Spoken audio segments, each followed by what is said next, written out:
Hello everyone, welcome to my channel dear Vicky sir. तो आज हम यहाँ देखेंगे यूनाइटेड नेशन यानी यूएन के बारे में। यूनाइटेड नेशन ये कब बना था और इसके अंदर कौन कौन सी ऑर्गेनाइजेशन है। ठीक है, यूनाइटेड नेशन, ठीक है, यूएन की फुल फॉर्म है यूनाइटेड नेशन। यूएन एक होती है यूनाइटेड नेशन ऑर्गेनाइजेशन, जो फॉर्म हुआ था 24 अक्टूबर 1945 में। 24 अक्टूबर के दिन हम मनाते हैं यूनाइटेड नेशन डे। इसके जो फॉर्म हुआ था ये हुआ था वर्ल्ड वॉर सेकेंड टू के बाद। लेकिन इसको जो फॉर्म हुआ था इससे सबसे पहले इसका जो नाम था वो वर्ल्ड वॉर वन के टाइम पर रखा गया था, जिसका ओल्ड नेम है इसी का यूएन का लीग ऑफ नेशन, जो वर्ल्ड वॉर वन के टाइम पर रखा गया था, बनाया गया था। ये बना था 10 जनवरी 1920। ऐसा क्यों हुआ, इनको बनाने की जरूरत पड़ी?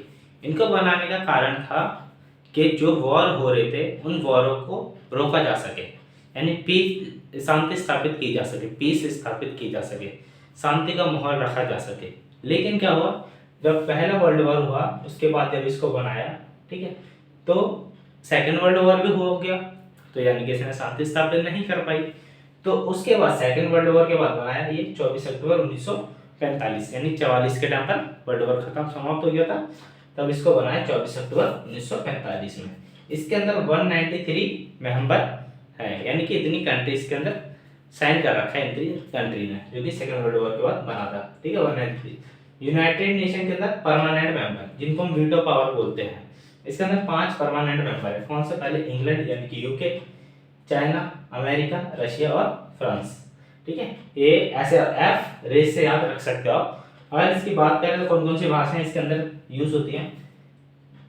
Arabic, Chinese, English, French, Russian और स्पेनिश। ये 6 भाषाएं यूज होती है और 5 इसके कौन है?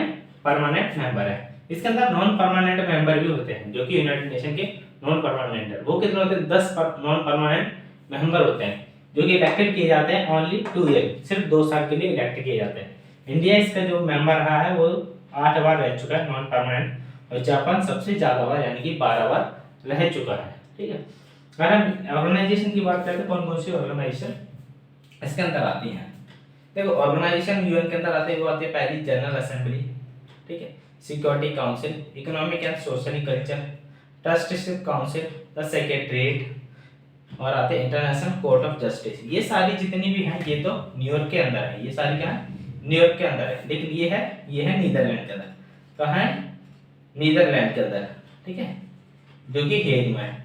ये इंटरनेशनल कोर्ट ऑफ जस्टिस है, यानी कि कोई भी इंटरनेशनल मुद्दा होता है तो यहाँ पर वो रजिस्टर्ड। जैसे अभी इंडिया पाकिस्तान वाला जो मुद्दा हुआ है ना, इंडिया वर्सेस पाकिस्तान का जो भी केस हुआ है, तो वो इसी कोर्ट के अंदर सॉल्व होगा। ठीक है, इंटरनेशनल मुद्दा है ये, तो इस कोर्ट के अंदर उसकी अर्जी लगाई गई है, इसी कोर्ट के अंदर वो सॉल्व होगा। ठीक है, वैसे तो सीज फायर हो चुका है, लेकिन अगर मुद्दा चलता तो इसी केस में चलेगा। अभी वो केस तो पड़ा ही रहेगा, पता चलेगा कौन इसके पीछे था असलियत। ठीक है, तो यूएन के बारे में सारी चीज आपको कवर हो गई।